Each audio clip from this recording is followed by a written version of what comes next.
पूरे दुनिया में अगर आप देखेंगे कि भ्रष्टाचार किन देशों में सबसे कम है और उन देशों ने भ्रष्टाचार को कैसे रोका है। दुनिया में सबसे ईमानदार समझे जाने वाले जो देश हैं वो हैं Scandinavian countries, Norway, Sweden, Denmark.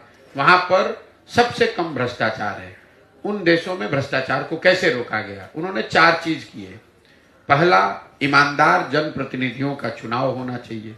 अगर आप गलत आदमी को चुनेंगे, आप चोर को, बदमाश को, डकैत को अगर आप चुन कर लाएंगे तो स्वाभाविक तौर पर वो चोरी तो करेगा ही करेगा। अच्छे जनप्रतिनिधियों का चुनाव।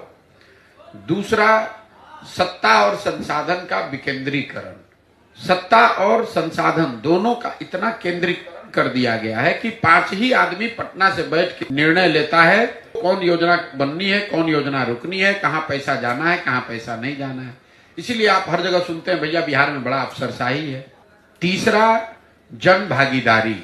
जनता को ये मालूम ही नहीं है कि उनका अधिकार क्या है, उनके लिए कौन सी योजना चल रही है, उनको क्या उससे लाभ मिलना चाहिए, नहीं मिलना चाहिए। पटना में कोई अफसर बैठ के ये तो नहीं बता सकता है कि हायाघाट के किस गांव के किस टोले में सड़क अच्छी बनी या खराब बनी।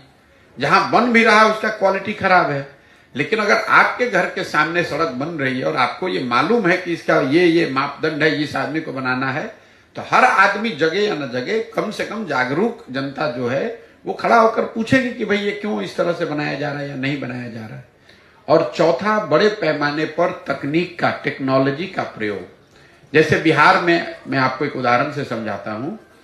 यहां पर नल जल योजना में हुए भ्रष्टाचार की चर्चा घर घर में है, हर आदमी बात कर रहा है। नल जल योजना को बनाते समय जो ये इतना हजारों करोड़ रुपए खर्च किए गए, अगर योजना को बनाते समय उसमें एक टेक्नोलॉजी का प्रयोग किया गया होता, स्मार्ट मीटर लगा दिया गया होता, तो पटना से बैठकर आप ये देख पाते कि कब मोटर ऑन हुआ, कितना पानी डिस्चार्ज हुआ, कितना पानी लोगों को मिला और कितना पानी बर्बाद हुआ।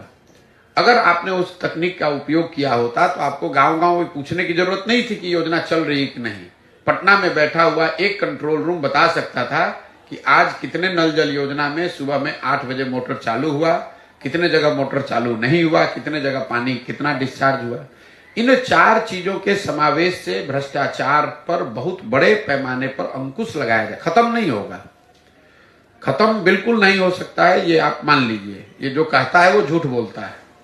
लेकिन इन 4 चीज को अगर किया जाए, जनता ईमानदार जनप्रतिनिधियों का चुनाव करे, जो लोग सत्ता में आए वो सत्ता और संसाधन का विकेंद्रीकरण करें, बड़े पैमाने पर जनता को सरकार के निर्णयों में, योजनाओं के बनाने और क्रियान्वयन में शामिल किया जाए और तकनीक का उपयोग हर स्तर पर किया जाए, तो बिहार में भ्रष्टाचार को कम किया जा सकता है।